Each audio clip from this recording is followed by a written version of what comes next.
meeting. All right, so people are already joining in.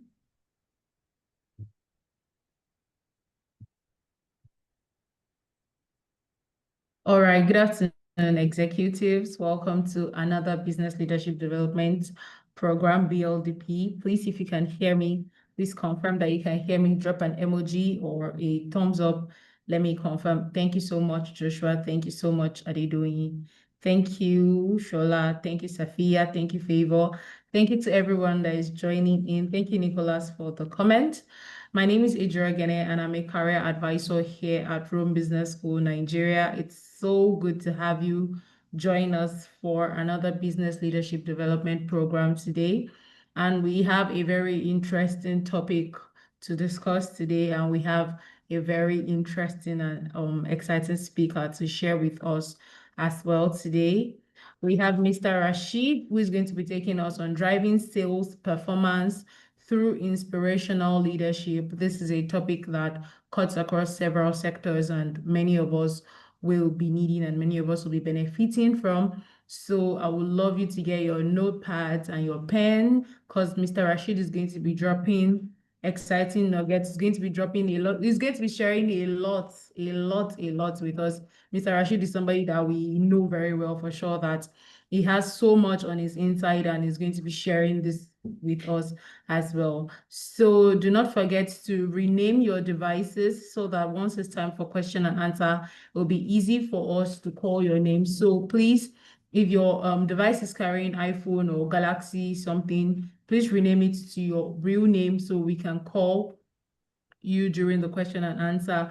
Also, note that this session is being recorded. So if you will be turning on your camera at any point, ensure to maintain a professional background, because other people would have access to this link once it is shared, and you would want to you would love to appear professionally. Also note that to get access to this link, you have to fill the attendance survey. The attendance survey is going to be shared on the platform, on the chat box rather, during the question and answer. So fill the attendance survey so that after this session, you get a recording of it and you can always revert to it in your own free time. So today promises to be exciting as well. It promises to be engaging. Get your questions ready. It's interactive. I'm sure Mr. Rasheed is ready to answer all our questions that we may have. And don't forget that this session is being recorded. Once again, maintain a professional background, and please, let's remember to rename our devices. Like I said earlier, my name is Ejira Gene, and I'm going to be handing over to the beautiful Tolani Omotuyi as she moderates today's session. Over to you, Tolani. Thank you very much, Ejira, for that introduction. Good afternoon, everyone, and welcome to Rome Business School Nigeria Business Leadership Development Program with the topic Driving Sales Performance Through Inspirational Leadership. My name is Motolani Omotuyi, Head of Marketing and Community Growth at ClapMe HQ, a live stream platform that rewards both fans and creators. It is my pleasure to moderate today's event, which brings top personalities and prestigious industries to Rome Business School. I am so excited about today's program. Today we have a special guest, Mr. Rasheed Adewusi, who will be speaking to us on the topic, Driving Sales Performance Through Inspirational Leadership. Welcome, Mr. Rasheed.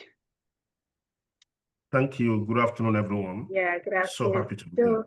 Yes, thank you very much for that.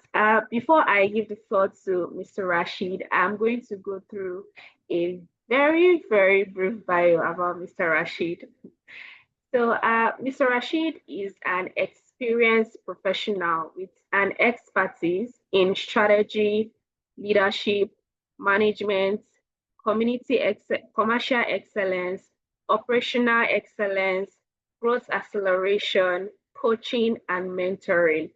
With experience garnered in diverse roles across multiple industries, he has developed a strong proficiency in leading teams and organizations at various stages of business growth and development.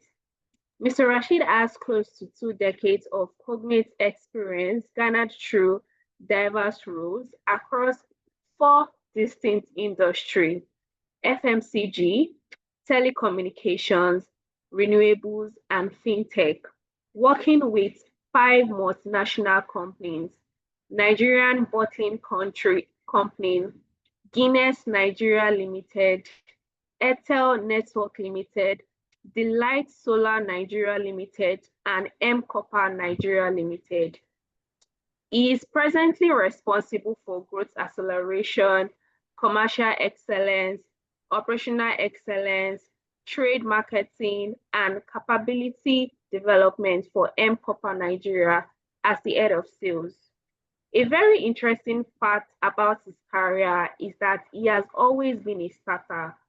He has always joined every organization at a point they are either changing their RTM, diversifying their offerings, pivoting away from their core business, or practically starting out. He's deeply passionate about education and aspires to establish a not-for-profit primary and secondary school in the future. In leadership, is guided by integrity, empathy, and accountability. He exudes positivity and believes that everything is possible, assertive, self-driven, and goal-oriented. He combines intuition with analytical thinking, organization, and thoroughness. His approach is collaborative and open-minded, always rooted in continuous learning. Thank you very much, Mr. Rasheed, for accepting our invitation. We are so eager to hear your insights on driving sales performance through inspirational leadership. You currently have the floor now. Thank you. And I would like to implore all of our audience to, listen thoroughly, have their notepad, and be ready to ask questions at the end of Mr. Rasheed's presentation. Thank you very much, everyone. Thank you very much, Tolani, for that glowing introduction. Good afternoon, everyone.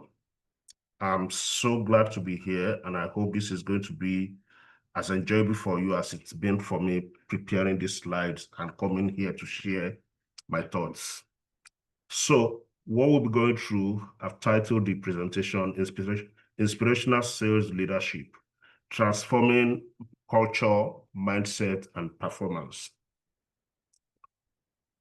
So what we're going to be going through is we're going to first talk about the power and impact of inspirational sales leadership. Then we'll delve into the 4 I's of inspirational leadership and their sequential application. That's a very interesting part of the slide, and I would like everyone to pay attention and take out the key nuggets there. Then we're going to talk about the inspirational leaders toolkit, how you have to be an environment builder. Then move on to another toolkit on how you have to become the people builder. Then after talking about all of those, which are globally applicable ideas and all, we're now going to bring it home to the Nigerian context and talk about how we are going to adapt it and bring all of those learning into our leadership style, rooting it in our culture and using it to motivate our guys. Then we're going to have a summary of the key takeaways, and I hope it's going to be a very enjoyable session for you all. So, starting off, the power and impact of inspirational sales leadership. And over here, I'm saying it's relationship over transaction, which means when you're talking about sales, access for digital inclusion to 50,000 people. How many agents are we going to use to sell this? We're going to use 7,000 agents to sell this 50,000. That means we're looking at 7,000 people that we are going to put money in their pockets, because every time they sell, they get money. So you are crafting the vision. That's what we're doing. We're going out and making a difference in the world. So what you're doing is you're crafting a future-focused vision, emphasizing trust and value beyond just targets. We're not just going out to sell. We're not just salespeople. We're people who are changing the world. We are impact makers. We're change makers. Then when you craft that, then you put that goal, you convert it into smart goals. That vision, you convert it into smart goals. This is where being a sales leader in the modern world now requires you to be good with data. Because when you set your targets, you are not setting targets with intuition. You are not saying, I know Ogun State, they buy a lot. Ijebu people, they don't like to spend money, so don't give them a high target there. No, not. They have if you go to Kano, they have a very high population. No, you are going to bring historical data into place. You are going to go look into what are the numbers we're seeing now in terms of IGR. You're going to look at things like data that you can work with and use that to form the basis of your target. Then you can now look at, okay, but we need growth in this place based on this business vision. We need to improve in this place. Then you can put all of those also in terms of numbers, percentages to say, this is the target. So when you are also explaining the target to your people, of which they would also understand it. And when you start doing it every month, we're still going to get there here. They would understand. You don't even need to start explaining. They would know how it works and say, okay, we know why we need to achieve this. We know why in that place they've been given a productivity target of 20, but here we've been given a productivity target of 15, which means we need more human beings to sell than them, but we understand why. Then the last one, where you are doing as a visionary, is to now provide your team with the strategies and the tactics. These also are things you have to achieve with your team. Bring them in, let them have discussions also, let them have input into it.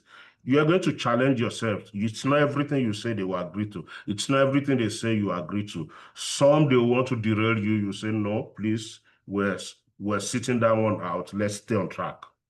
So, but you are going to be able to give them actionable strategies to say, this is what you should do. This is how you should recruit. This is how, after you recruit, they must not stay more than 3 days before you convert them. They need to make their first sales. If they don't make their first sale within the first 7 days, they'll probably churn out. So you give all of those.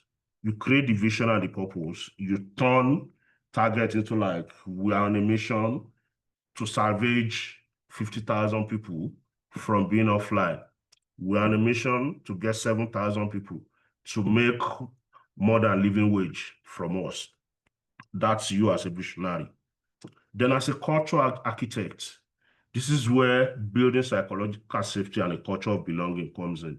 In the course of my talking, I've been mentioning involving your people, get them to talk, get them involved. When people are involved in the input, it's difficult to fight the way you want to go. It's difficult if people are part of the people who decides where the destination is. They'll probably not fight you all along the way.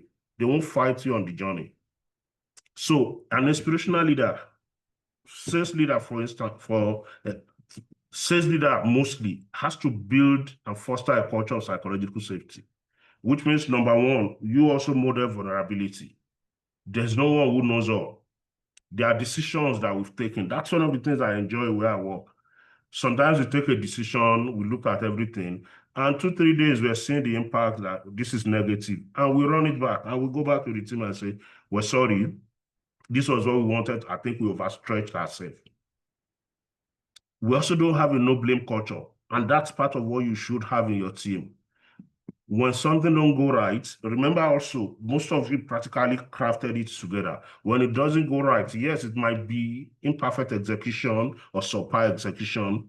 What does that do? It provides a learning opportunity to say, please, when next we are doing something like this, we also need to include what not to do as part of the action points. But at that point, let's fix the issue and move on. Yes, let me not stand too idealistic. Yes, you write that down somewhere, because if it happens again and again, at that point, it's no longer mistakes. It's now wrong behavior. And then there has to be safe feedback loops, open and honest conversation. Most of this will happen individual talks in the one-on-one. They will give you feedback and say, I probably don't like the way you spoke to me at that meeting. I said 4 things, but you picked on only one, and you picked on me.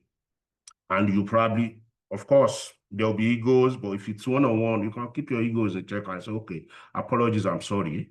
But the reason why I picked on you is because you are also like a vocal leader in that group. And if you say something and it's not right, others might want to start saying the same thing, and they will drag us off where we are supposed to be going, because that basically was not the real issue.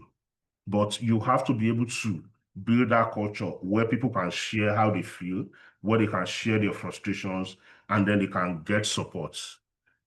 When you come to meetings, the meetings are not there to come and eviscerate people who are behind. The bulk of it should be spent on people who are ahead to share best practices. What are you doing that is working for you?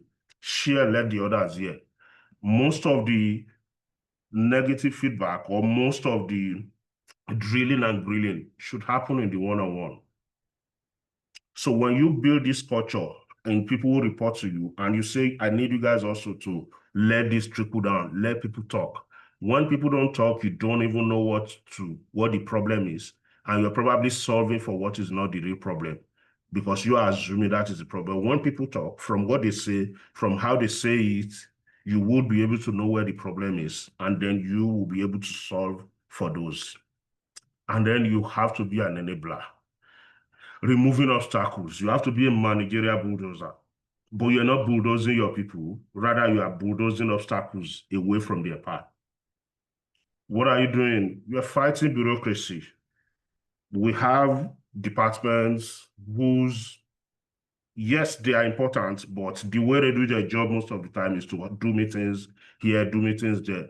You have to ensure that meetings don't derail your people from when they should be making their calls.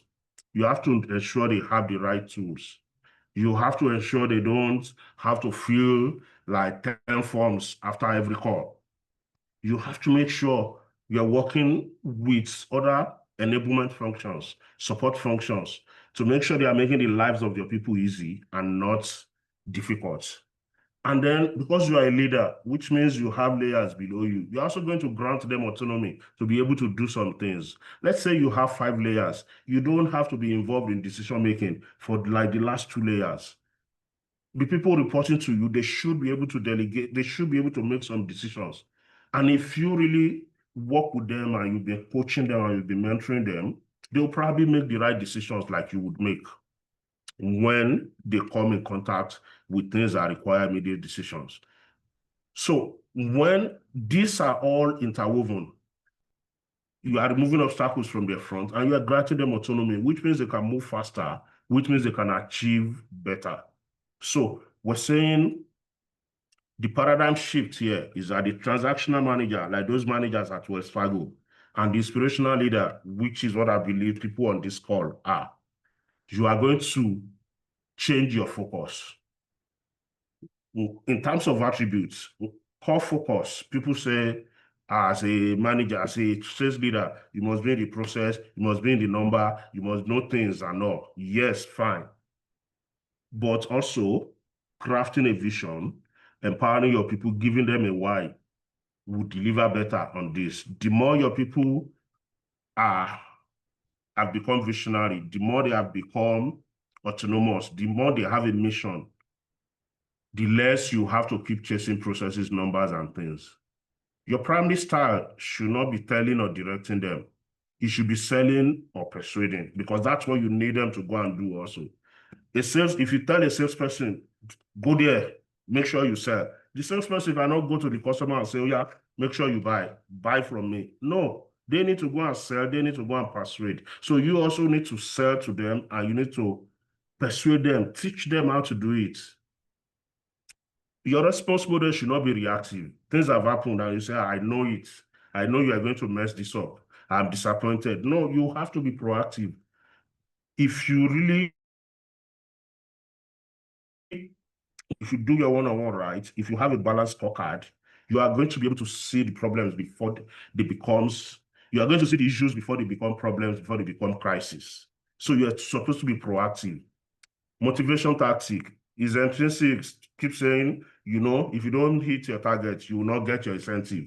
If you don't hit your target, you enter PIP. No, the idea should be intrinsic. Guy, you need to add value where you are. You know where you are. Their DSRs looking up to you. Your FSMs are looking up to you. You need to lead them right. You know, if we're not delivering, there are so many people we're letting down. People are depending on us. It is your region. You have your power. You have the ability. You have the leverage to do it.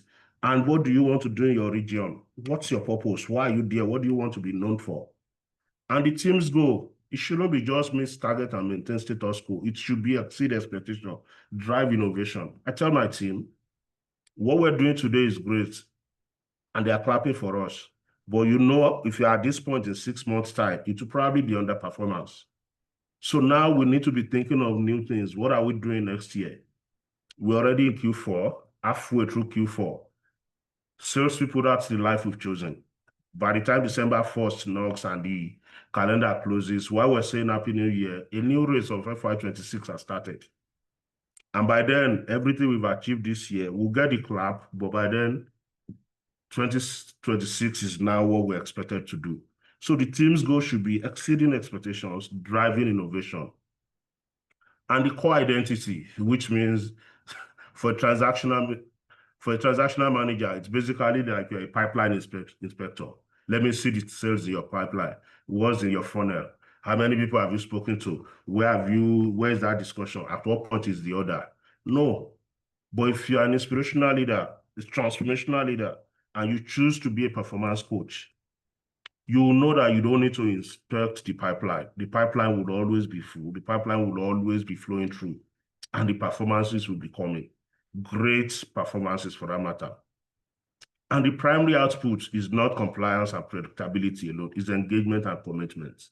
Knowing that even when you're not talking to the people, you know they are doing the right thing. You know they are committed to the cause. You know they are driving the interest of the business, the interest of your team, which when driven well, everybody goes home and everybody's happy.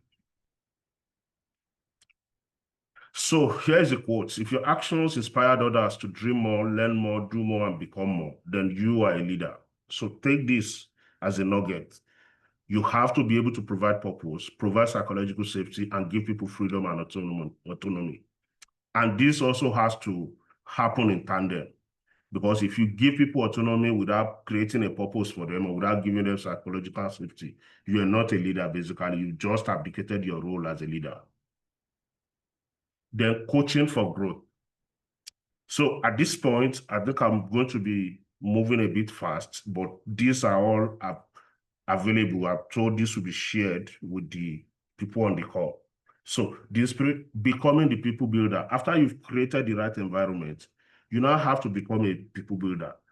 Yes, the environment is good, but if your people are not knowledgeable and competent, then they are going to have issues. Even the environment is friendly, they are going to have issues becoming the level you need them to. So there's what we call the grow coaching model, which is the goal. You set goals for session, not targets. You are not asking what target are you hitting. You're asking what's one problem you want to solve. And you talk together and you find out that the person will solve the problem. You've not just told them or asked them what to do. You've walked them through how to arrive at it. The R is for reality. You're understanding the current state from their perspective. A typical manager will say, why are you trending below last month to date and this month? But a typical manager, an inspirational leader will say, walk me through your last visit. What went well? Let the person say how they feel. From there, you also understand how they are seeing it. You understand probably where things went wrong. And you spoke together. Obstacles or options is you asking. You're not brainstorming. You are brainstorming. You're not prescribing. You're saying, what do you see as the main obstacles? What are 3 different ways we could approach this? And the last one is way forward or the will. Okay, that's a great plan. What step will you commit to taking by this Friday? Rather than saying, okay, oh yeah, go and get the order in. Go and make sure the man buys. Make sure your team meets your targets today. No, you say, that's a great plan. What are you doing this Friday and what do you need me to do? So you have to shift mindset from coaching, from managing to coaching. You have to shift mindset from pipeline inspector to performance coach. You have to accept and imbibe the mindset that coaching drives success. And top managers build coaching regimes and hold developmental conversations to build performance. And that's where we are talking at this point, this is one of the most important tools. And we're talking about a balanced scorecard here. We have what we call lagging indicators. These are indicators, metrics that tells the leader things that have happened in the past. They've already happened. You can't coach them again. It's the result. It is what it is. But you have what you call leading indicators. These are things that tells you, these are things that lead to other things happening. They are predictive. And if you pay attention to them and you coach the right way, they can influence the lagging indicators.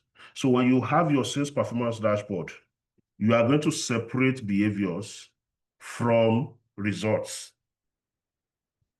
And the example is on this modern balance scorecard, where the outcome is total revenue. It's lagging. Did we hit the main number? Either yes or no. But when you come down to behaviors, like a leading indicator like conversion rates, you can check where are we getting stuck in the pipeline. And when you see that happen, you would know that, oh, at this point where we're getting stuck, it is because our salespeople are not providing the right answer. They are being too technical rather than talking about money. Rather than telling the customer, when you buy this, we'll support you to sell it out, and this is what you make. They are focused on telling the customer, like, this is the best product in the market, it's better than the ones that come from everywhere else and all. But the customer has not used it before. No one has asked him before, and he doesn't want to commit his money to that.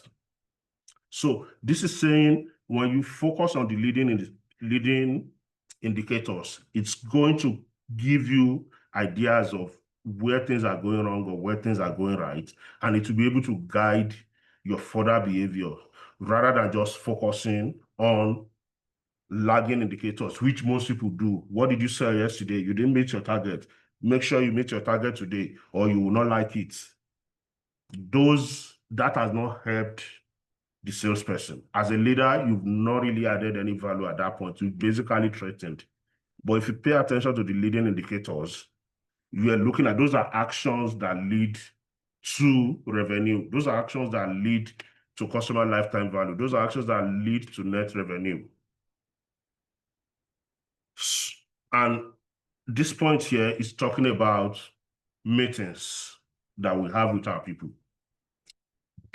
And as an inspirational leader, where we've said you have to be a coach, your weekly one-on-one should not be too focused on deep pipeline reviews and forecasting with limited personal engagement. For instance, my one-on-ones, which I have most of them on Mondays, by the time we're getting there, we've had like 2 meetings where we've spoken about the number. So I say, we know the numbers already. Let's talk about what's on your mind. Let's talk about what do you need my help with. Let's talk about what did you do last week that you were very proud of.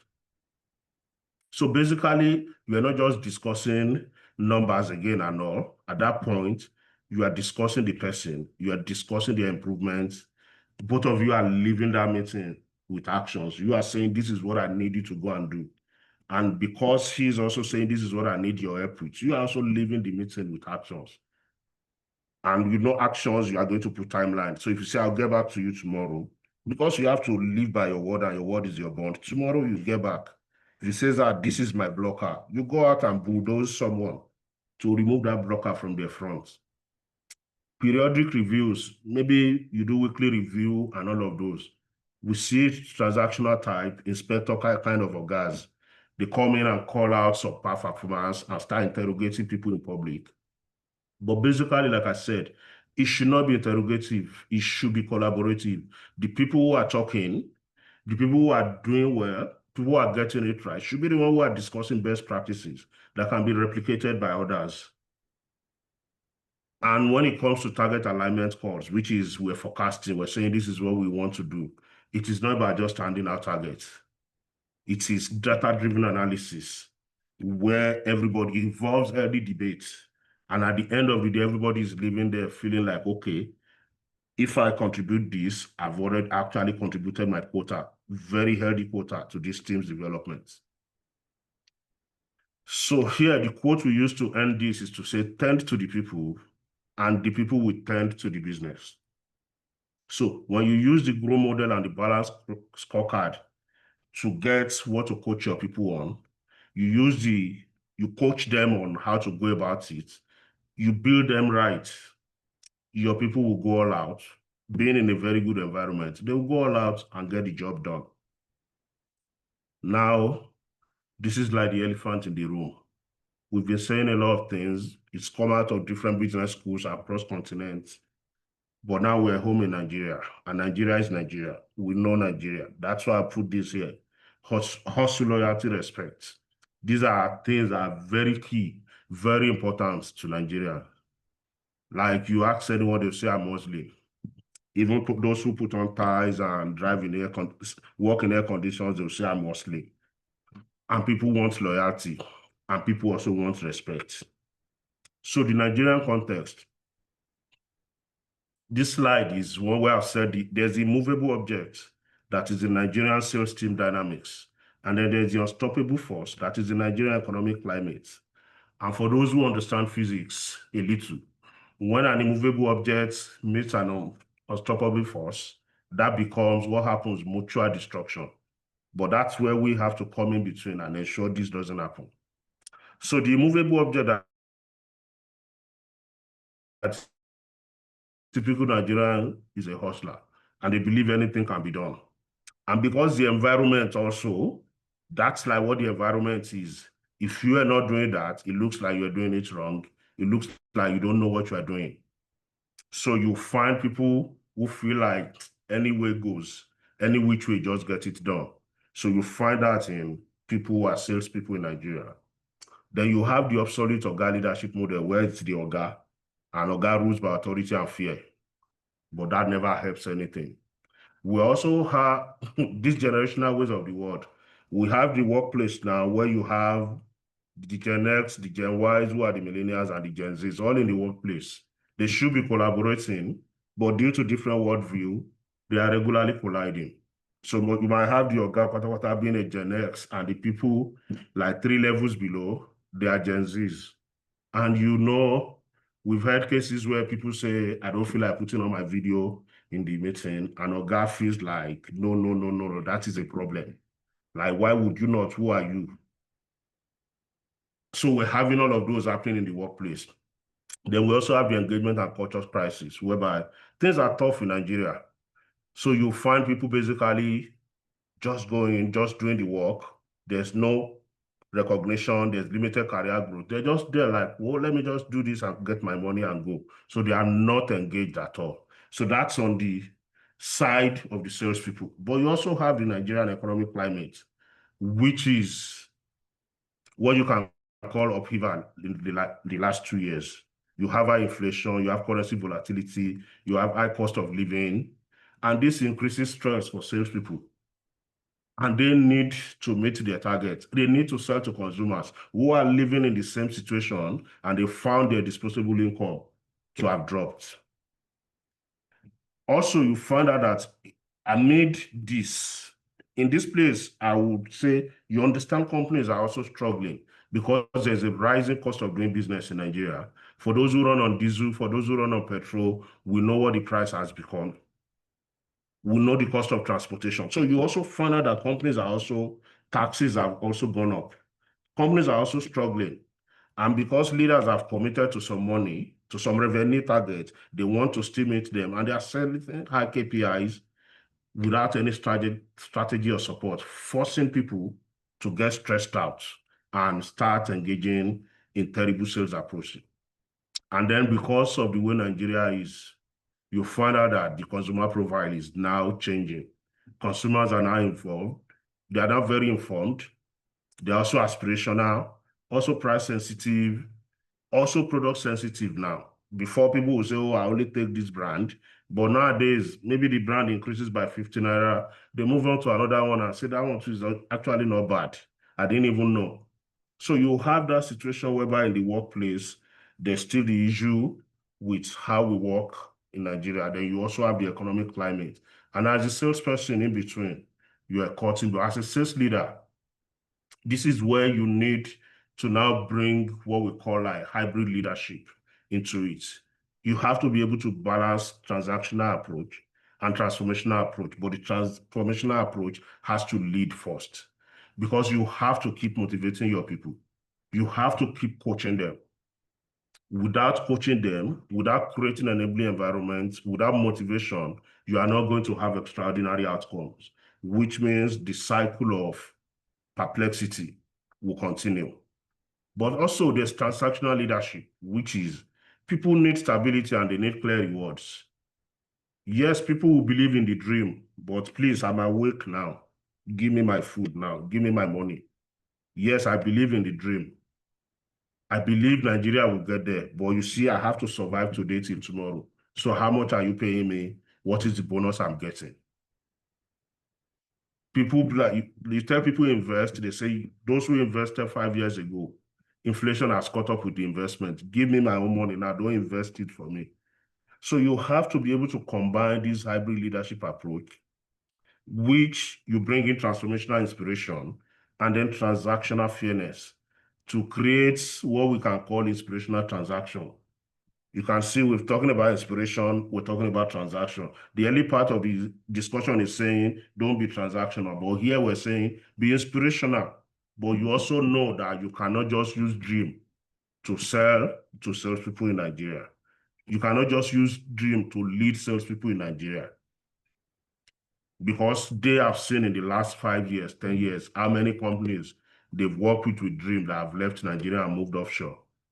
They've seen how many they've worked with that have also downsized. But you can sell that dream to them, so you get it now. But if you do the right things, if I coach you right, we will survive all this situation. We will stand and will continue to thrive. I do that, I practice that, and I can see the results. Then there has to also be need for cultural leadership, which is, yes, there's a lot of things, people say there's a lot of things we've imported, but we also need to be culturally aware. We need to be authentic. And I think I'll be talking about that in the next slide. And that's where we're saying motivation types are different. Yes, there's a transactional type, financial based salary and commission. It has to be there. But also there will be tiered performance-based bonuses. It could be quarterly, it could be half-yearly, it could be yearly.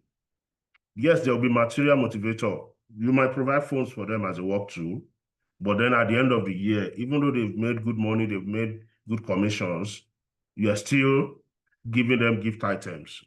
Your company has something to auction. You are saying, staff first, come and take it. You have laptops to auction. You're saying you use the laptop first, so you have the option of first refusal. There's a psychological part of the job whereby you say, good job, but then you give them public recognition, shout out, you give them shout out, you give them letters of commendation and all. And because we are in this environment, you probably give them nicknames. You call them chief, you call them madam, odogu, or gabos, chairman, rather than just calling people, because some of these people also, outside of the workplace, they are actually odogus in their private lives. Some of them are the Baba Jos in their church. Some of them are the president of their clan. Some of them, when they don't get to family meeting, the meeting doesn't start. So having all of this also, it's part of it. Then there has to be career talk also. Yes, there's annual promotion cycle, but you have to be very clear and very, very direct and very detailed on what the career growth is. You can also do mentorship program so that even they know what they need to do. They are growing also. Also, it is not everyone who would grow within your organization. So if you mentor them and they go somewhere else also, they will still be very, very much appreciative of your impact in their life. So at the end of the day, what we need to do is have this thing we call Ubuntu philosophy, which is an African philosophy style, which says, one for all, I exist because we all exist. And what does that do? It creates a dynamics of unity. It says, we understand ourselves. This is a hard place, but because we are here together, we're going to survive together. We're not just going to survive together, we're going to thrive together. We are all going to grow together. And our social bonds is going to hold us together. We're going to share accountability together. And that's where I'm going to end it to say, yes, we've spoken about everything. We've spoken about transformational leadership. But when you bring it to the Nigerian culture based on our reality, you have to also adapt it and build a hybrid model that makes people understand the fact that people need their reward more than their reward, physical and material, while they still believe in the dream, because the street is slippery and you don't want to be caught lying down with nothing to get you back up. And here is where I quote Peter Drucker, which says, culture eats strategy for breakfast. If you carry that strategy and you use it to talk to people, they won't buy into it because their reality is different. So here are the key takeaways. Transformational leadership transforms team mindset and performance through trust and motivation. Teams who are empowered, they boost the engagement and they drive passion and innovation. And when you bring all of that to Nigeria, you have to bring in adaptability and agility to ensure that all of this comes to play and it works quite well. Thank you very much. This is the end of my presentation. I hope you've all enjoyed it.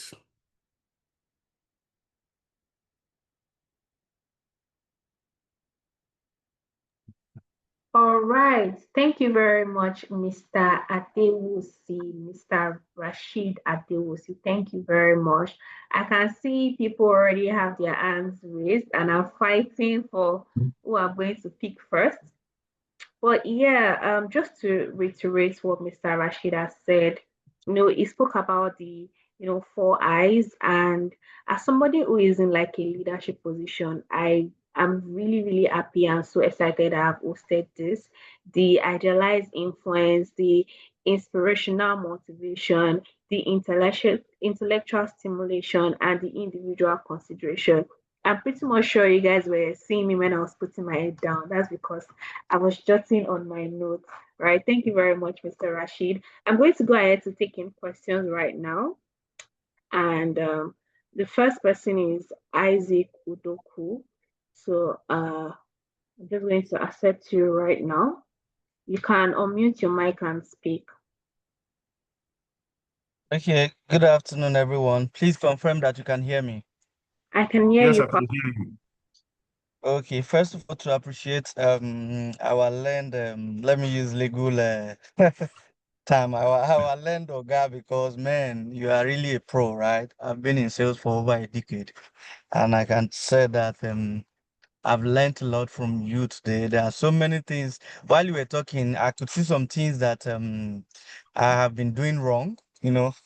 I could also see some things that I've been doing right, even though I sit on commercials in in millions of USD. But my question is this: I have two questions, right? Number one is how do you navigate vested interest in sales, in the sense that, for example, I don't know if you faced situation where um maybe like shareholders would like some of their family members, some of their friends to be in your unit, and some of them, the passion to drive sales are not there, right? So you are caught in between. You need to, of course, meet the target, and also you have some team members that looks like either they don't understand the vision, or maybe because they feel they are close to the some of the shareholders. So I don't know if you've been in that kind of situation. How do you navigate it? Then secondly,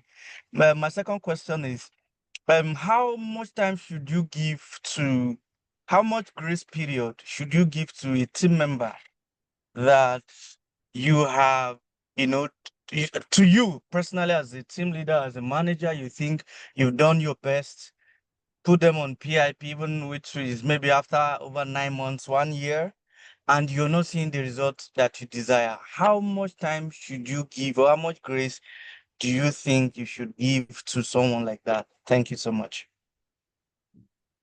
Okay, thank you very much for your question. The questions are actually very interesting questions. So the first one is when you're asking for when you have interference from shareholders or the owners in them wanting to impose people on your team who don't have the ability to do the job. So it's a very tricky one. And I'm not going to sit here and say it should never happen or it won't happen. But that's where governance comes in every business. That's where processes, you remember I spoke about processes, structure, systems, processes. So at that point, if you have HR and the HR says, yes, we go ahead and do it because they asked us to do it, right? I'm talking now from a position of privilege. Let's get that right. Because I'm at that level. I'm documenting it to say, we interview this person, the person is not fit for the job. We'll try and coach them because that's part of what we do. We'll give you 6 months of trial. But remember also I spoke about processes and systems, which means the person has to use the local parlance, come correct. The person has to be able to apply themselves to the rigor of the job. So I'm saying at that point, you can't, depending on where you work, you cannot say, no, it cannot happen. But you accept that, take it as a challenge and say, we can coach this person to become the right person. And if they have the right mindset, it can actually be done. Like that kind of person, you could hire that same kind of person outside. You know, for most entry-level roles, except for people who are funny, who will say entry-level roles, I'm looking for 6 years of experience. I know most entry-level roles, people are basically coming in to learn the ropes. They've only learned things from the university so that their mind can think. So at that point, I'm not going to say fight tooth and nail and say no. But then document it also like this person is going to require a lot of coaching, tutoring, and handholding. Maybe it's 3 months normally that you guys use for probation. You can request for 6 months from the outset for that kind of person, and then put in your own best to say you've done the best. But if the person is not really living up to expectation or they're not showing the right behavior, keep documenting that all along the way also. And back to your second question. Tolani, can you help me with the second question? Or can you help us again? What was the second question? Isaac Udoku, are you here?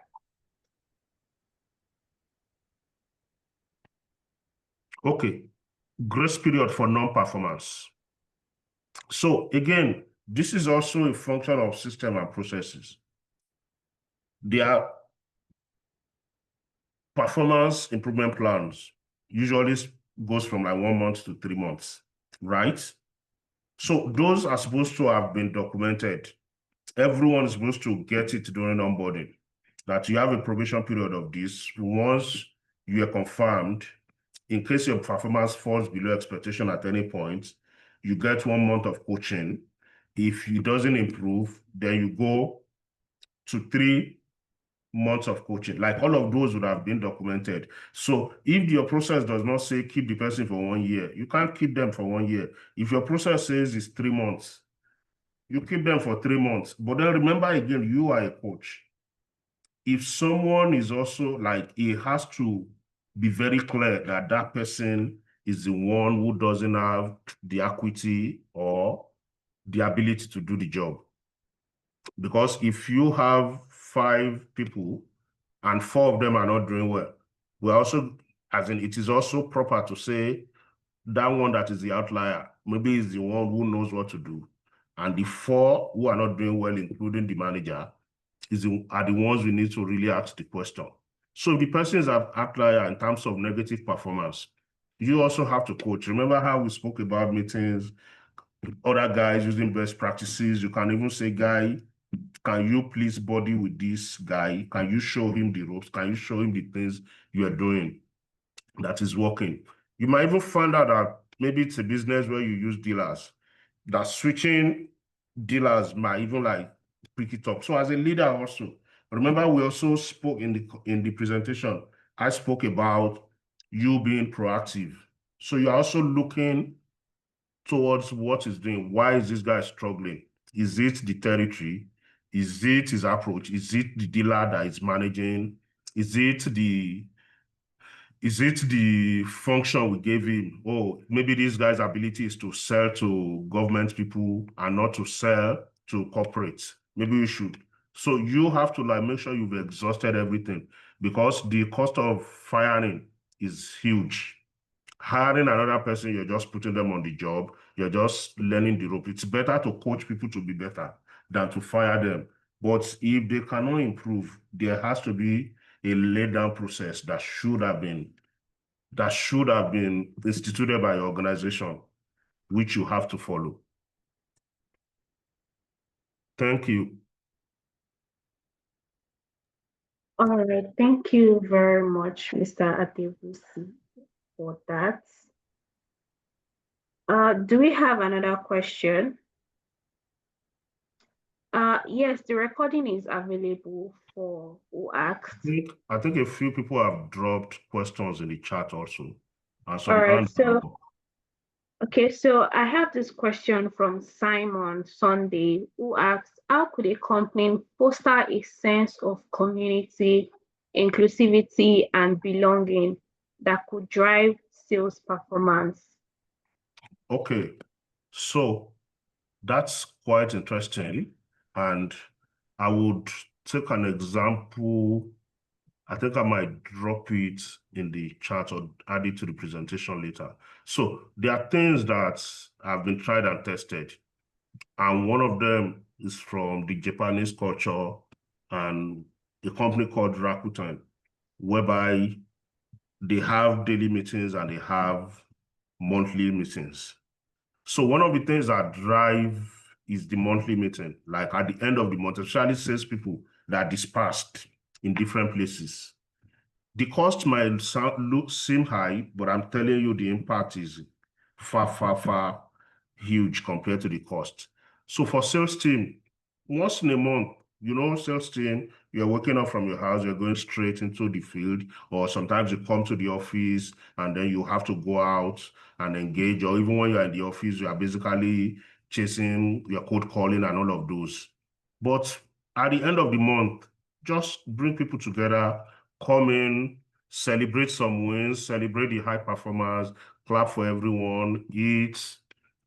It's work hours, so I won't say drink alcohol, but drink some things. Maybe after work hours, you can gather and like just let people go. I've worked with some teams before, like I've said, I worked in Guinness back then. Salespeople were scattered all over the country. But every year, Guinness will bring all of us to Lagos. You've been in meetings, they'll fly everyone down to Lagos for a convention. That was okay. Every month we'll meet at our divisional office, have briefings, some people will collect bashings and all, but you'll meet with your guys, you go out and hang out. So that will foster things. People will even, outside of the meeting, they will sit down and say, how are you going through this? How are you managing this? And you will see that that works very well. So beyond all the meetings, all the town halls and all, people gathering together once a month, once a quarter, those things are good. At the end of the year, bring everybody down. You might think it's big, but the impact when you eventually see it far outweighs the cost. Right. Thank you very much, Mr. Adewusi, for answering that. We'll take just 3 more questions from Remile Kunwale and one other question I saw in the chat. So Remile Emmanuel, I would ask you to unmute and ask your question. Good afternoon, everyone. Please, can you confirm if you can hear? Yeah, yes, can you? Thank you so much, Mr. Adewusi. It was really an insightful session. So my question is about the leadership styles. So how do you navigate dealing with a boss who is coercive in his styles of leadership, while he's leading you and you have to lead other people as well? And you don't want to pass down that culture to other people coming behind you. So I don't know if you can please clear that up for me. Thank you, sir. Okay, thank you very much. So that's like the obsolete of that style that we spoke about. That style is actually obsolete because it doesn't deliver anything. But at the same time also, I think some organizations still condone it because they basically just need the numbers in. But one of the things that it has worked for me in my career, in the early part of my career, but I won't say he worked well because also I had a reputation for being stubborn. But I think calling and respectfully asking for a sit down and stating the case, it's worked. I've used it in different places. I'm saying this also from a place of privilege because when I look back at things and those things worked, right? I might be one and I have a few friends, but I know that's not the reality everywhere. But the only way is to have a sit down and talk. Then I'll take it back also to say, like, eventually it's also the culture of the company that matters the most. Like, it's hard to thrive very well in a toxic culture. So if a leader is terrible and people are struggling under the leader and they are probably leaving the business, like the places I've worked, the place I work now will basically call and say, come, what's happening? Why is everyone leaving you? That's not the attrition rate for the company. Yours is high. So in that case, it's sitting down and talking to that person. And it's difficult to navigate, especially when there's power play, because some people are power brokers in organizations and all. That's why I included those like last 4 slides, like in the Nigerian context, like wisdom has to be applied. But sitting down and having the discussion, that's where to always start from. I am not a fan of people rushing to HR first and foremost. Sit down, have that discussion like, I'm not enjoying this style. Can we work more this way? I'll need more help from you. I also feel like when you talk to people and say, I need help, like they feel important and they probably want to help because it makes them feel like, oh, I know something, I'm kind of powerful. So that's what I would advise to say do. My final advice would be what I've done in my career. Anytime I'm not enjoying it, I find another one. Thank you, ma. All right. Thank you very much, Mr. Adewusi. So there's a question here on the chat for us. It says, what's just gonna scroll up. It says,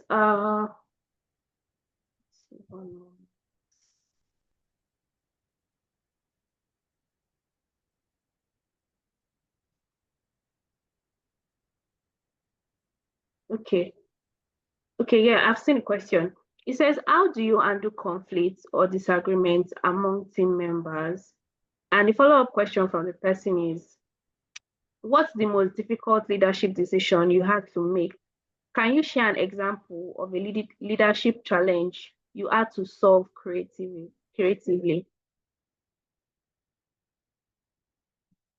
Okay, Claire, thank you. So, how to solve conflicts within the team? So, if we apply those 4 I's we've spoken about, it means the team would be in a good place, right? Which means when there are going to be issues, there should be issues based on principles, not issues based on like egging each other on or jealousy or ego. So if it's issue that is based on principle, like based on work, those are easy to solve. Those are the ones you sit people down and say, let me hear your side, let me hear your side. And in conflict resolution, basically, what you want to do is both people living, feeling like I've won something, feeling like, yes, I made sense, my point of view was heard, and it was addressed. So when there's conflicts, of which I've had a few, it's to bring people together. Let's sit down and talk. This is a matter of principle. Yes. Okay, let me give you an example. I've worked with people where someone tried to poach a star performer from another person's team, right? And the reason why that happened was because the guy was a star performer, but he doesn't get the recognition he deserved. He felt he deserved. And the manager wasn't also applying like the wisdom to give the guy, because he feels like you already get the money you deserve. You get the money that comes with the performance. Why do I need to wake up and praise you and clap for you every day? But the guy wasn't feeling okay. And the other guy who was not performing as much as that, the top performer was like, I'm changing houses, so I'm moving to your territory. Like, they basically schemed to say, I'm going to move to that side so that I can now go to management and say, I'm now living in this place, so I'll move to that region. And when it happened, the guy was like, we call ourselves friends, and we are trying to poach my top performer. I was like, no, your top performer came to me and all of those. And we basically sat down and spoke about it to say, okay, guys, I think you're wrong. I think you're wrong here. But guy, I think you are also right about this. Go and the way you get praises as your region is always performing, you should pass those praises down to people who contributed to that performance also.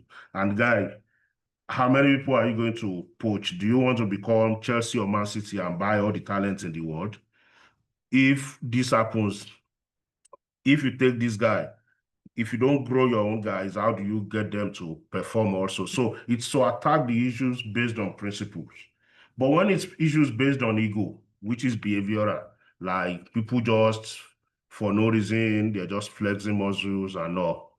For that one, you just sit them down like, guys, what is this? Are we school children here? Are we secondary school here? And that one again, I would say that discussion is better had later in the evening over some bottles. It might be a bottle of water, a bottle of something else, but that one is to just talk to people like, let's grow up and move on. That's when it's something that is not based on principle. All right, thank you. I hope that answered your question. So let's move. I think the question has a second part. Okay. Yes, it did. Yeah, like what is the most difficult decision? What's the most difficult leadership decision you had to make? Can you I share an example of a challenge you solved creatively? Okay, leadership decision. So there's this thing that my manager shared with me, and it's very insightful, which is, it's called the law of startup physics. And it talks about how companies grow and how people grow. And the summary of it is that companies grow exponentially, but people grow linearly, which, yes, people can just check it out, which means that you find people performing, but then later the company's performance will outgrow them, and then they become stuck where they are, and the company has kind of left them behind. And you have to basically make that call to say, you are going to stay at the level where you are, and I'm going to hire someone ahead of you, or you are going to say, I'm going to promote, or at some point, you might even have to let some people go, because at that point, the talent you need, they are not there, and they still have runway of years to get to that talent. So you found out that someone that was working with you and was good enough delivering, as suddenly they didn't become bad. They're just at the level where they are, but you've now outgrown them. So you found out that people you are basically mentoring, you now need to go and get someone ahead of them. It's a painful decision, but remember, capitalism, it is what it is. All right, thank you. Let's have somebody speak, take up the mic and ask their question by themselves. Wale, you have your hands up. I'm going to ask you to unmute.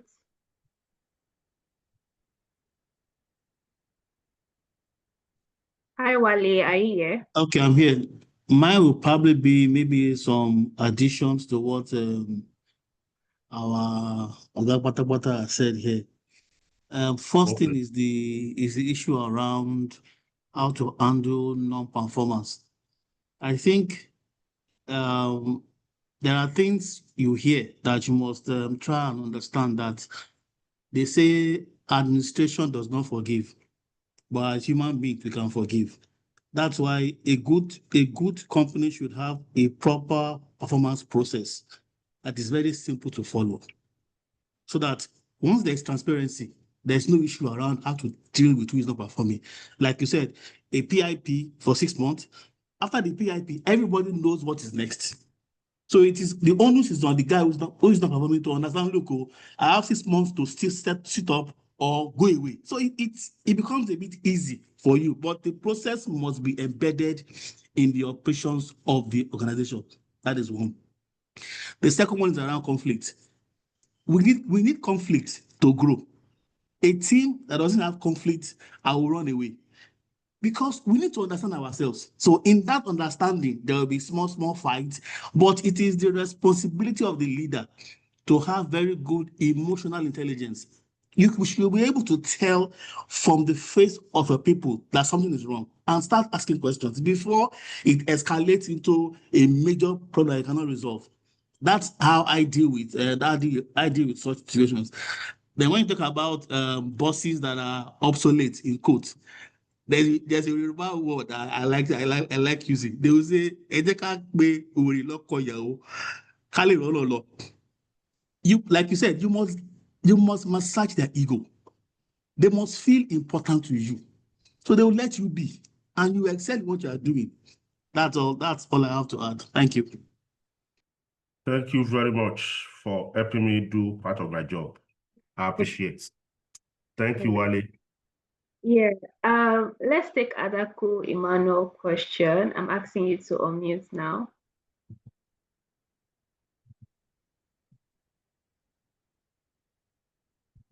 Hi, Emmanuel. Are you here?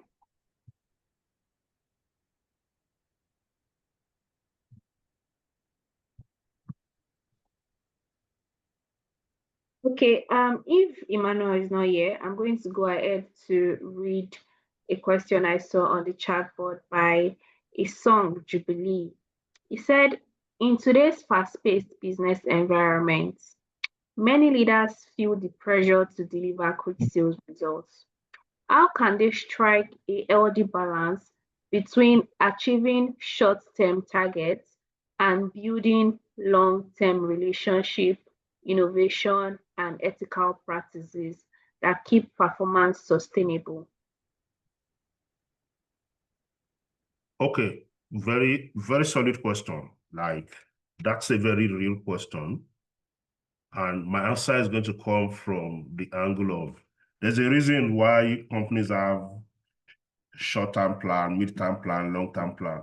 There is a reason why financial years are also broken down into quarters and quarters are broken down into months, right?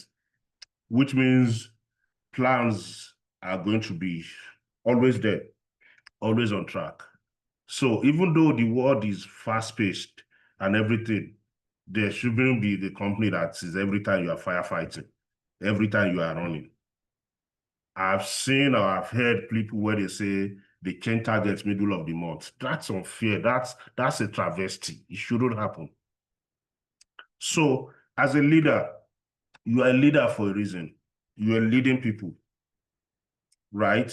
And if you get to that point, you should be able to manage downwards, manage upwards, manage sideways. Remember, the presentation says you should be a bulldozer, but you're not bulldozing your people. So that's part of you bulldozing for your people. Yes, maybe right now, most companies use the financial year, January to December. Maybe this is Q4. You need some things to happen. You can understand. You can call your guys and say, guys, oh, we need to rev up. We need to achieve 50% more this quarter because we missed something. That would be understandable. And if your team, you've always carried them along, you've always coached them, they are flexible, they are agile. They can rev up, they can step on the accelerator, shift gear and move, right? But if you've tried to put out fire in quarter one, quarter two, you started erecting a new building, you've done foundation. Quarter three, you say we're leaving that one. We're leaving that one. What we're doing now is we're erecting a dam. And quarter four, you're saying no. So now we need to plant palm tree. That's not leadership. You can't keep changing things every time. You can't keep pivoting. So as a leader, your job is to make sure that does not happen. If that is happening, you are failing at strategy. You can't change strategy every time. And things cannot be fast-paced for you every time. Part of what you want to do is determine your own pace. You know, sales is like a combination of marathon and a relay, right? And when you see marathoners, they don't start from the beginning and just start sprinting like people who are running 100 meters. What do? They pace themselves because they know the journey is long. But why it's like a relay is that immediately you are finishing one leg, you are moving to another one, you are moving into another one, and you don't stop. So you cannot, if it's fast-paced and you need your team to move at every time, I would say you are failing your team as a leader. Thank you.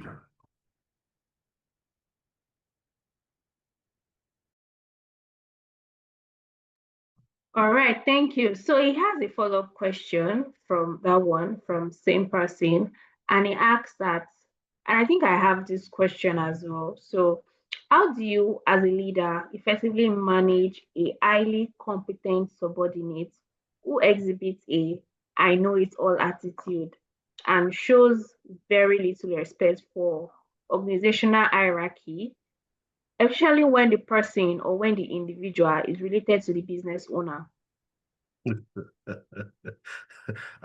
This is the Nigerian context we keep talking about, like your gas cousin, but is competent, but the person is competent, right? Yes. Yeah. When the person now have ego with it to boot, and the person now has Oga's backing because person is related to Oga by blood. That's a difficult place to be. Even me, I would not want to be in that place. But if we take the Oga out of it first, let's put the Oga on the side. If you have a subordinate who is competent, but the behavior is trashy, I would say ability can be coached. Behavior is hard to change.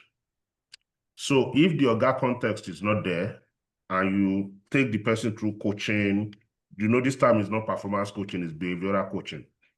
And you're trying to say, this is how you rub people off the wrong way, you don't have the right attitude. Yes, you are very competent. But if you see one of the quotes that I had there, it says it's not the strongest or the most intelligent of us that survive. It is the one who is flexible and adaptable. So you have that coaching conversation. But if it doesn't change, those are things you document also. When you document up to a point, people can be taken through disciplinary hearing. You don't have taken the Oga part out of it. But when you bring the Oga part out of there, back into it, I'm not going to lie to you. You can't sack Oga's nephew. You can't sack Oga's cousin, young cousin. Like Oga is the owner of the business. The business is Oga's name. The business is Oga and son. You can't sack Oga's son.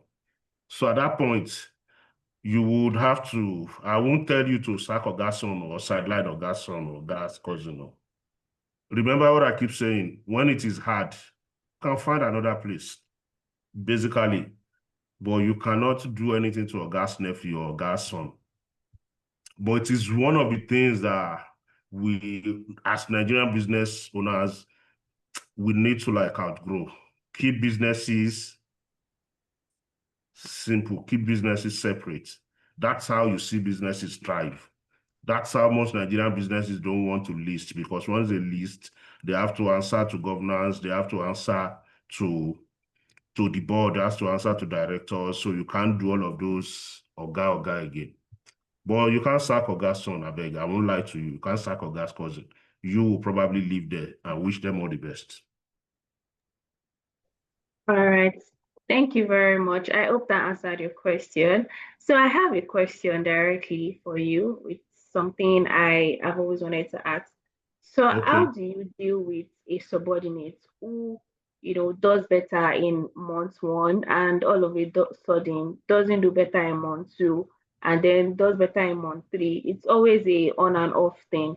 So how do you deal with that, given how, it meets expectation in in one period and it doesn't for another period, then you come in, you shout or like you give feedback and say what happened, and then it picks up again and gives you that expectation you want.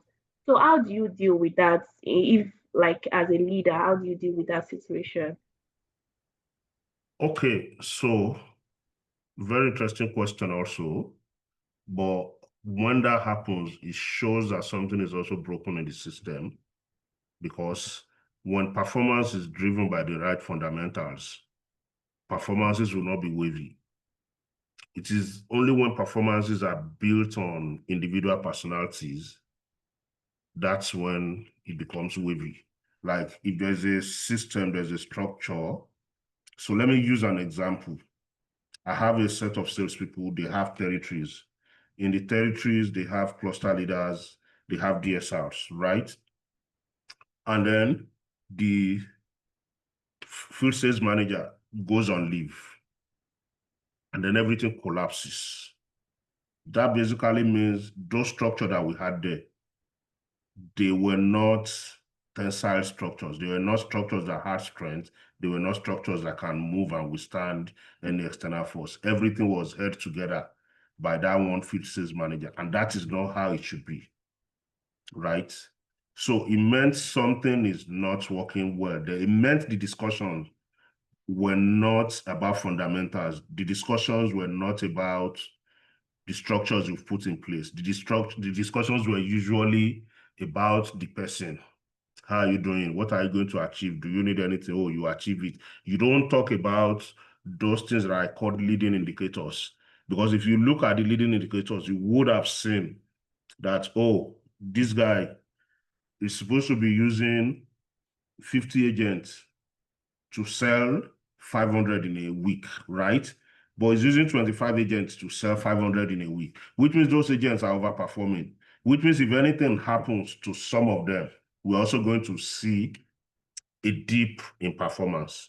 So if you look at the fundamentals, focus on the things that drive the numbers, not the number in itself, you would have picked those things ahead. And those are where you now have the discussion. But when it is the person, the personality that is driving the past performance, then you find out that sometimes the personality will fail. Maybe the guy is not in the mood. If he's not in the mood, then that means the business too has to suffer. Maybe the guy suffers a heartbreak, then the business revenue too has to suffer a heartbreak.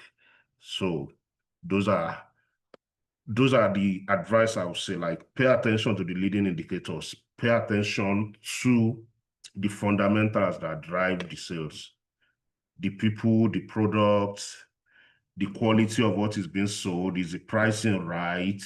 Is it following the right sales call and all of those? Don't just follow Ola is delivering numbers. No.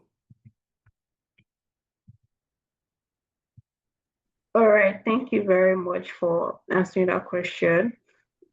So let's take just two more questions. Opeyemi Odunju and Antoma Feeds. Let's take your question. I'm asking you to unmute. Opeyemi Odunju. Thank you so much for this insightful session. So it's been quite eye-opening.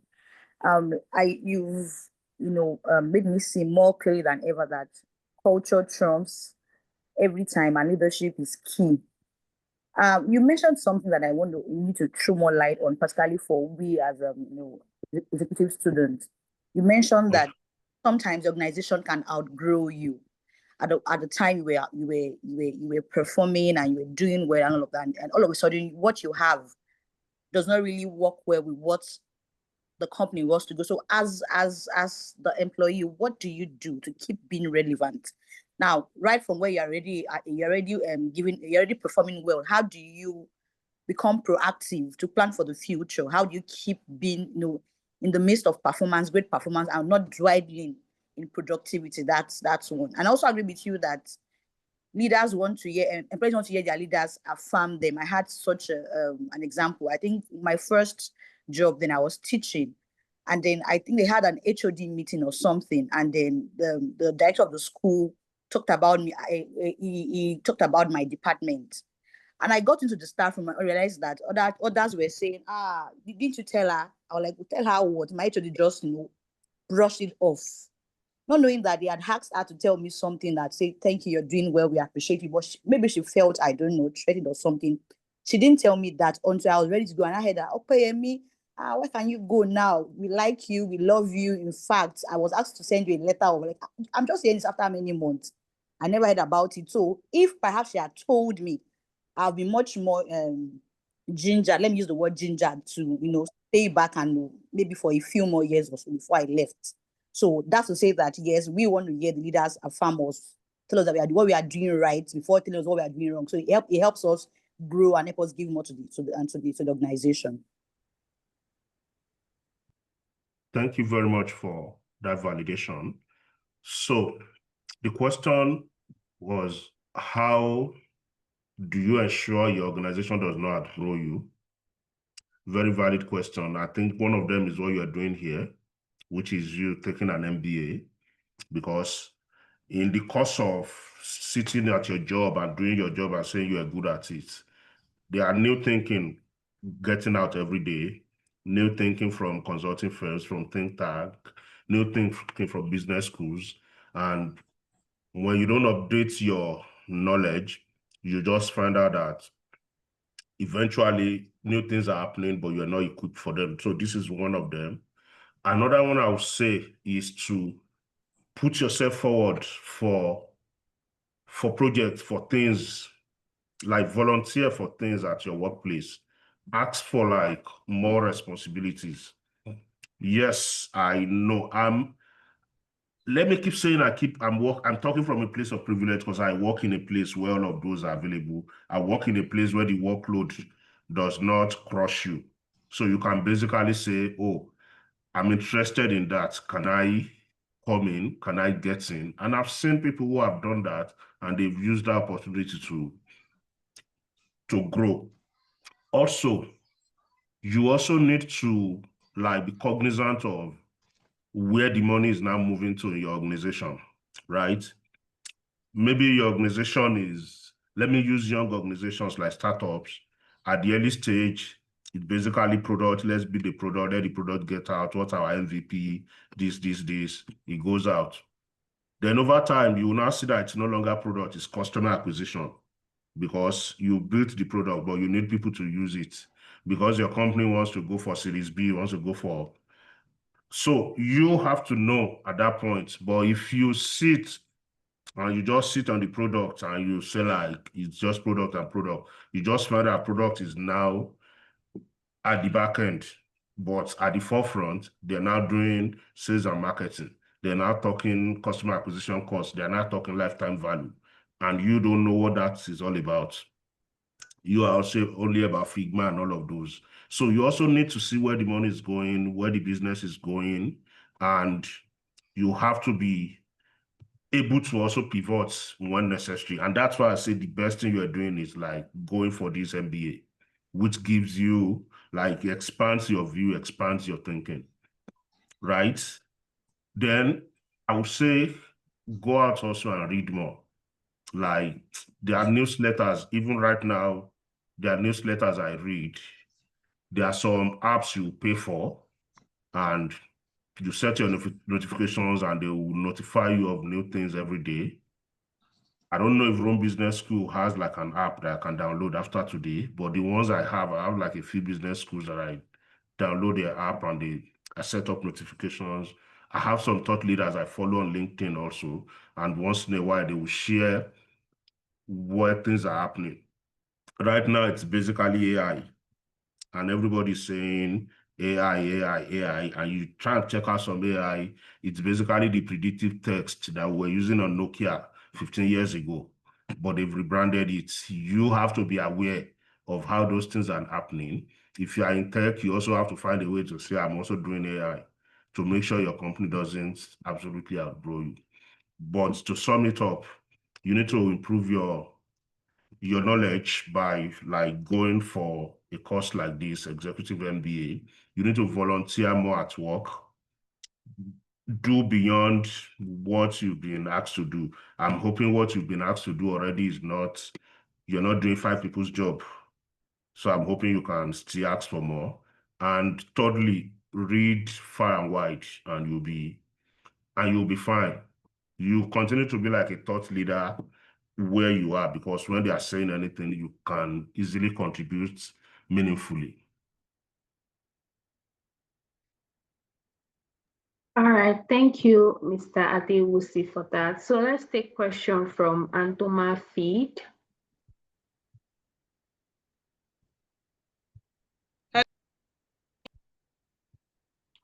Hi, I think your Hello, network. Okay. Can you hear?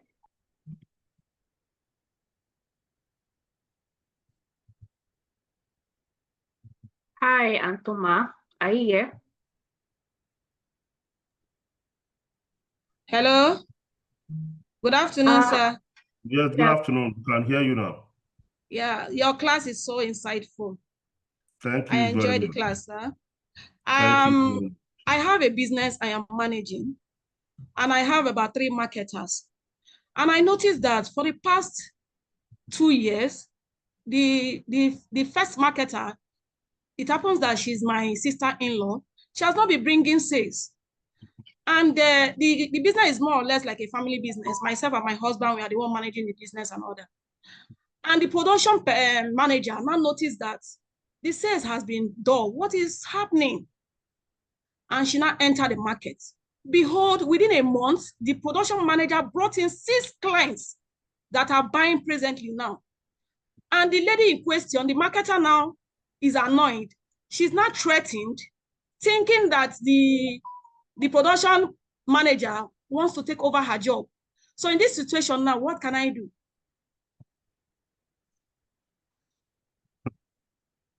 And the person is your sister-in-law? Yeah. Okay. And the production manager in question is my younger sister too. So this one is, the way I've heard it, this one is actually easy, because this one is family meeting. You know? Because what this means is that it means the opportunity is there. Like, I don't think this is fight. This is actually like, this is an interesting one, because everybody's family. So it means to sit down and say, the opportunities are there. I've gone out and seen that it is there. So we are all here. We are family. We're all here to benefit from this company. And this company growing is what we all need to do. So I understand that the only person who is on the other side now is that your sister-in-law. But I want to believe that you and your sister and your husband are on one side. It's 3-1. You can have that discussion. And I feel because the opportunity is there and you've shown the opportunity, she can basically come to your side. Then there's something that someone has said here, which is like the person who was reading my mind, which is that sales is supposed to have tiered reward system, which means beyond the salary, there's performance-based bonus, right? Yes, Which means, yes, we know you've been going and coming. That's why you see some companies, they won't even call it salary, they call it stipend. Yeah. Or they would say you can earn 200,000 as your base salary, but you can earn up to 1 million or 2 million as your commissions, which means basically what you are earning is your commission. So you might have to look at that also, and then give monthly targets. Those targets have to be fair though. They are not supposed to be punitive. But I'm telling you, this one is not even difficult. Like, if you can have the discussion and you cannot, your husband will have the discussion to say, this is a business. It needs to try for all of us to make it. If this business dies, we all lose. So we need you to start doing this. And this is what we'll do. This is how much you can earn in a month. 30% of it is going to be fixed. 70% is going to be variable, performance-based. These are the things you need to do to earn that 70%. If you now exceed it, we can even give you another 50% on top of that for exceeding your target. And you can just wait and watch magic happens, because it's sales. Sales cannot be, you can't target a salesperson the way you target an HR person. Okay. You can't reward a salesperson the way you reward an HR person. Okay. Yes, ma'am. Okay. Thank you, sir. You are welcome.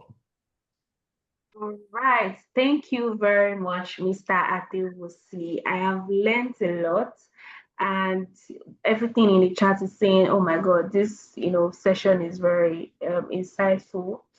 Thank you to everybody who attended, and thank you to everybody who asked questions. We have basically exhausted our allotted time.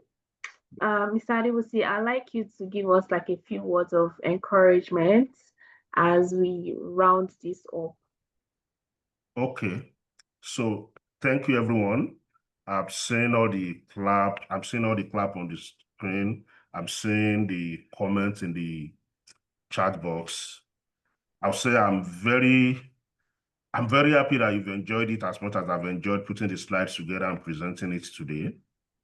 I hope I've impacted a little. And I will say, like, you guys are on the right track. It's never, seeking more knowledge is never bad. It's always a good thing.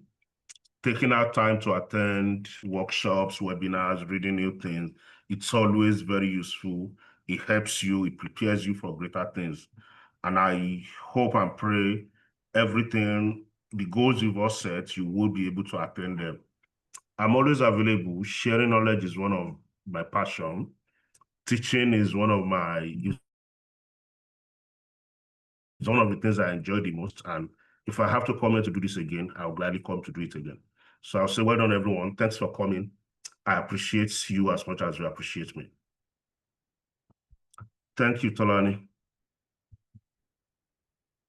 All right. Thank you very much, Mr. Adewusi, for that kind words. I'd like to invite Mr. Idowu Adeleke to speak on the Rome Business School program and any further information he has for everyone. Hello, good evening, everyone. Good evening, Mr. Adewusi. I would sincerely want to appreciate you for your time and for your wealth of knowledge and experience that you've shared in the course of this webinar. It's been a very, very insightful one. And so I like the fact that everyone the whole period was engaging. A lot of people have questions, even some have not been able to speak, but we've actually spent a lot of time already on this section. So I believe before you leave, sir, we would have access to your LinkedIn profile, your email address, and if you would not also mind, maybe a phone number. I don't know the arrangements with the Career Service Department, but at least some contact details whereby people can also ask questions and seek further clarification outside of this meeting. Again, we'd like to appreciate you, sir, and then also our moderator, Tolani. It's been a wonderful one, being able to moderate this section. Would also like to thank you for that. So my name is Idowu Adeleke, just to speak very briefly about Rome Business School. So the first thing is, in this section, would have our students April 2025, October 2025, and then also maybe April 2026 students, and then some prospects. So for the very few prospects that could possibly be on this section, so this is just a little bit of an insight into what the class itself is. This is just a webinar, series of webinars in the Business Leadership Development Program. And participation in this comes with a complimentary certificate, okay? So it's usually very insightful. Do you agree with me that it's been very insightful for this evening? So if you're a prospect on this call, looking at joining the April 2026 intake, this is actually the very best time for you. You would be able to have a full participation in the Business Leadership Development Program, which would run from now till next year, March, okay? And then there are also some form of discounts that the school may be able to offer you at this time, okay? So then for the students here, you've had experiences in the classes, you've also had experiences from webinars like this. This is also a very good platform for you to send invites of webinars or events like this to your friends, your colleagues that are looking at joining the April 2026 cohort, okay? So that they can be getting values, they can also be having a foresight of what the classes will be like when the class finally starts in April 2026, okay? So again, I'd like to appreciate everyone. I'd like to appreciate the audience also for being very interactive and then also for participating in this webinar. All right, so one last thing. Please, when you're joining webinars like this, it's very important you rename your devices. So we can have Samsung, USD, whatever. We can have DD, KO42584. We can't identify you. And then we may not also be able to share the recording or the slide of this presentation with you because it actually looks like we can't even identify who the person is. So it's very important that when you're joining webinars like this, you rename your device, okay? So thank you so much for your time. We look forward to the prospects on this call joining the April 2026 intake. And then for students on this call, you have the opportunity to send in your referrals. Do well to enjoy the rest of the evening. Thank you very much, Mr. Idu, for that one. If you're an intending student here, I can tell you for a fact you're going to enjoy being a student with Rome Business School. I am currently a student with the Marketing and Sales April 2025 intake, and it has been nothing short of wonderful. So that's what I can say to you. You would basically enjoy it. So I'm going to invite Michael for the final closing remark to everyone. So Michael, you have the floor. Good evening, everyone. So my name is Victor. I'll be taking this closing remark today. Mr. Rasheed, I must say it was a masterclass you were able to pull up today, and a lot of persons still have questions that they really want answered. But for some of us that still have questions unanswered, kindly reach out to Mr. Rasheed on LinkedIn. His name is Rasheed Adewusi on LinkedIn. Connect, drop your questions, engage his post, and ask away. Thank you very much, Tonani, for moderating the session. Thank you very much, Idowu, for finding time in your busy schedule to inform the students on what we have offered for prospect and also concerning their referral. So let me quickly mention again that the BLDP workshop is open to prospects, current students, and alumni. For current students, you are aware we have other specialized workshops for you that is only open to students of the RBSN community. So the BLDP is open to everyone, but we also have specialized workshops that will only be open to students. For prospect on this call, take this opportunity to reach out to the admission team, become a student for April 2025, and have access to our exclusive workshops that will be diving deep into various topics, various programs. But for today, thank you once again, everyone, for joining us.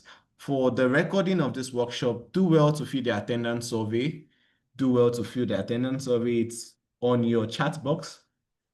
For you to get the recording and also the slide of the workshop. Until next time, we'd like to wish you a very good evening. Bye for now. Bye, everyone.